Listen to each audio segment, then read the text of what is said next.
Hey guys, what is up? It is me, Pagey, here once again with another video on Arrow Season 8, the final season. But just quickly before we jump into the meat and potatoes of this video, if you want to call it, a lot of you guys have been asking about the Australian fires, how I'm going and stuff like that. For me personally, I'm in the major city closest to the fires, but I'm not directly affected by the fires outside of pretty much like almost, it is toxic, the air that we're breathing. But it isn't like, if you breathe it in, you're going to die instantly, obviously. It's definitely toxic air that we're breathing in. And we do get like ash rain, I guess you could call it. Like, ash falls from the sky. And it's on the streets and on the cars and everything like that. It's not, apocalyptic, but it's not great. You would know that I've been sick. If you've watched any of my videos over the past the past week or two, I've actually found out that it's actually smoke-induced laryngitis that I've got, which is directly caused by the fires and the smoke. And as I said, I'm not even in the fires. I'm just in like the smoke range, which isn't even that drastic of a thing now, because even like the smoke has reached over to New Zealand, for God's sakes, which is like 3 hours on a plane away. If you do want to help the fires, I will leave a link in the description down below. There's a clothing company called Shred Life. They've made a couple of t-shirt designs. You get a cool t-shirt, and all the profit, that comes from the shirts. So obviously they cover the cost of the shirt, but anything, that's profit will be donated directly to the Bushfire Appeal. You can click that link, check out the t-shirts. They ship worldwide and everything like that. And if you want to play a part, do that. If you can't afford it, which is completely understandable, just tell a friend, tell a family member about it, tell them about the fires, tell them everything you know about it, look it up a bit, research it a bit, and just let everyone know.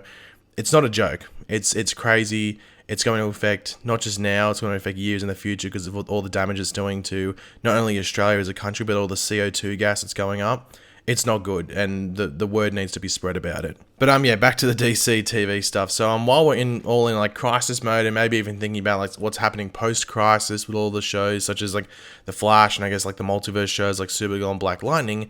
Funnily enough, the Trailblazing show of the Arrowverse hasn't really been spoken about that much, which is crazy as it still does have 2 episodes to go. One of which, of course, is the series finale, which will air 2 weeks after Crisis ends. So there's 2 big finales with within a close amount of time. But the other episode for Arrow that fits in between the finale for Crisis and the series finale of Arrow is that of the backdoor pilot for the Arrow spin-off, that being Green Arrow and the Canaries, which will be in episode 9, the week after Crisis. We knew some stuff about this backdoor pilot, but not a lot. But over the past few days, we got the first teaser for it through the description or synopsis for the episode, which we will go over in this video. But of course, throughout the video, be sure to let me know all of your various opinions in the comment section down below, what you think of it. Does it get you excited anymore, or you're still in the same in regards to anticipation and hype? Let me know in the comment section down below.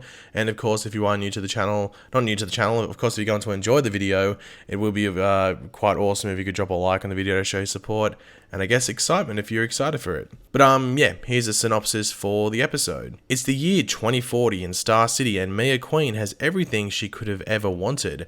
However, when Laurel and Dinah suddenly show up in her life again, things take a shocking turn and her perfect world is upended. Laurel and Dinah are tracking a kidnapping victim with direct ties to Mia, and they need her help. Knowing it will change everything, Mia can't help but be a hero, and she, Laurel, and Dinah suit up once again to save the city. So let's just go over that synopsis first and then go over everything else that's sort of attached to this spin-off series. So the first big thing, which if you had heard anything about this spin-off, you would already know, but if you were completely in the dark, this may be news to you. But the backdoor pilot, at least for the spin-off show, is set in the future in the year 2040. Now, we will come back to that later on, but for the very least in this backdoor pilot, we will be back to the future. Now, it seems that either Mia has adopted her father's surname, or she was never called Mia Smoker to begin with and was always called Mia Queen. I remember bringing this up, that maybe she should have just been called Mia Queen from the beginning with the character, but obviously there was resentment there that she had, towards her father, so taking on her mother's surname, suited more, I guess. But I guess this is meant to be like one of the signs of change for Mia as a character, which is evident as well when it says that Mia has everything she could have ever wanted. I don't know if that's 100% true because her dad's gone. Anyway. Now, it is hard to tell whether at this stage in the future Felicity is gone. You would have to think that this is the case, but is Mia like rich and living off the wealth of Smotek? If that's the case, and they are sort of doing what they did with Oliver before he got stuck on Lianu, or maybe she has her own thing going. Maybe she's a business partner with her brother William, or has a career of her own. I guess if there's money there, she could invest it in her own stuff. I don't know. I guess we'll have to wait and find out exactly what's going on with her there and what she's doing in her personal life, if you want to call it. But that is where things change up. There's a bit of a swap up in the synopsis as we then have Laurel and Dinah showing up and rocking Mia's world. Now, the thing with Laurel and Dinah is that from what it looks like from the behind the scenes stuff with this episode, which I must add was limited, like this actually filmed, filmed this spin-off episode, I think faster than many suspected, but from the behind the scenes stuff, at least with Laurel and Dinah, it does seem it is the present day versions of the characters. It isn't like the older Laurel and Dinah with makeup and wigs on like we saw last season on Arrow in the flash forwards. As I said, there was limited stuff, so maybe that could be flashbacks or something, but if they randomly show off from the past to the future, this would line up with them like suddenly showing back up in Mia's life again and upending her perfect world. But as I said earlier, we will come back to the future predicament later on in the video. But as the synopsis does say, Laurel and Dinah are tracking a kidnapping victim who actually has ties to Mia, which is the reason for them coming to Mia as they need her help due to that tie. So this makes you wonder, who the hell is the kidnapping victim? Now, I think the obvious one that many may go to is William, maybe, but you would think that Mia would know whether William had been kidnapped or not, or was at least missing, unless they're, maybe they're still close, but they don't talk every day or something. Maybe that's what's happening. Maybe that's what's happening there, and she might not know. But you would think Mia would know whether William had been kidnapped or not, or was at least missing. So it probably is someone that Mia knows, but isn't like a family member or anything like that. Now, we know that pretty much all the characters we saw in this season of Arrow in the flash forwards will be there. So William, Connor Hawke, Mia, obviously, as well as John Diggle Jr. I'm not 100% sure about Zoe, but Crisis should have changed her death, especially if John Diggle Jr. has changed from what happened on Arrow earlier in the season, which could be the case, and maybe he is the one who was kidnapped.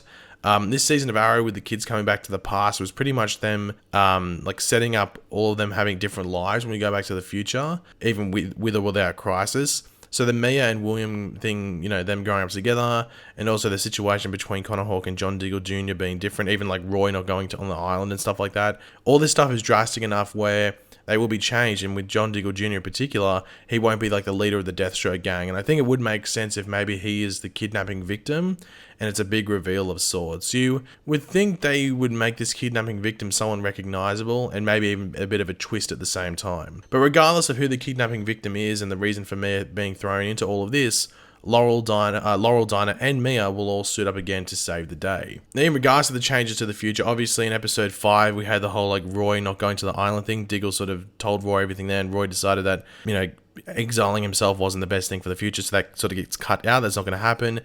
And, ever since Connor Hawke came back, there was some stuff about like sort of fixing the ties between him and John Diggle Jr. and not allowing John to go rogue, if you want to call it. And then in episode 7, the episode before Crisis, it was set up that William would be taken by Diggle to Felicity, and William and Mia would grow up together. So both of their futures would be completely different. So there's a lot of things that were already set up in Arrow to change this show. Like really, Crisis could not happen, and this spin-off show would still be completely different. Like Crisis just adds a bit more to it. So the changes to the future are going to be pretty big, and I think this episode is really going to be like a post-Crisis showing this future and everything like that. But also the original spin-off wasn't even this. The original spin-off was literally going to be the Future Kids, and I think they got the response that maybe people didn't like that too much, so then they incorporated Laurel and Dinah.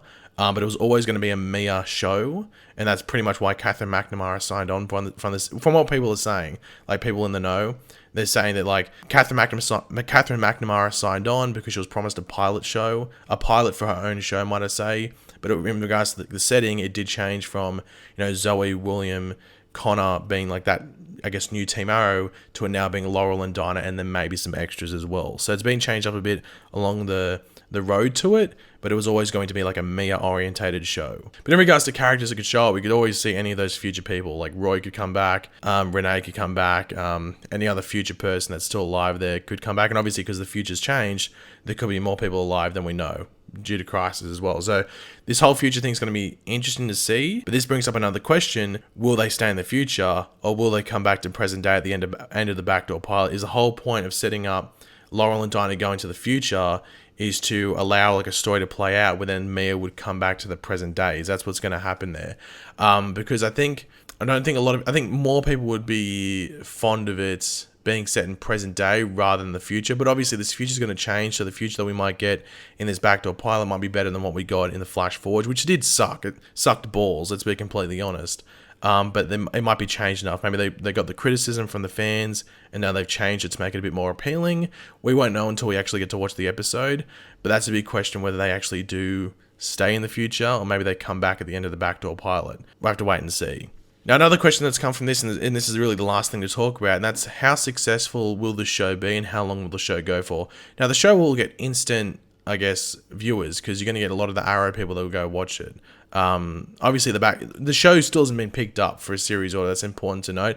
Behind the scenes, it might be locked in, but in regards to like a public announcement, they're probably waiting until the backdoor pilot airs before they go ahead and say, yo, this show's happening. Maybe they should do it beforehand, because then more people would watch the episode. I don't know. But still hasn't been greenlit for a full series order, but you have to think it will, just because they can reuse some of the Arrow sets. You know, they don't have to like really hire anyone new. They can keep people on the same contracts, I guess.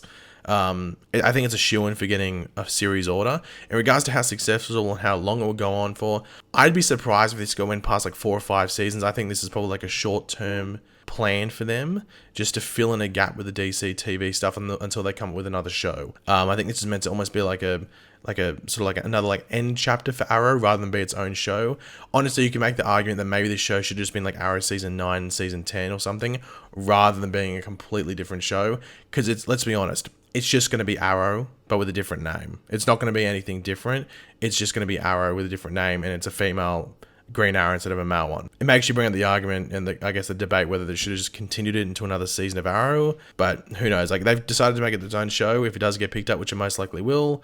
But I think it'll go for about 3 seasons, I think, and I think that's their plan. I don't think this is like a 5 or 6 season show plan that they have. I think it's a short-term one. But yeah, guys, thanks for watching. Hopefully you enjoyed the video. If you did, it'd be awesome. You could drop a like and it shows support. Let me know in the comment section down below your various opinions on what we went over, your thoughts on the synopsis and the show in general. And of course, if you are new to the channel, make sure to subscribe. And yeah, I'll catch you guys later. Goodbye.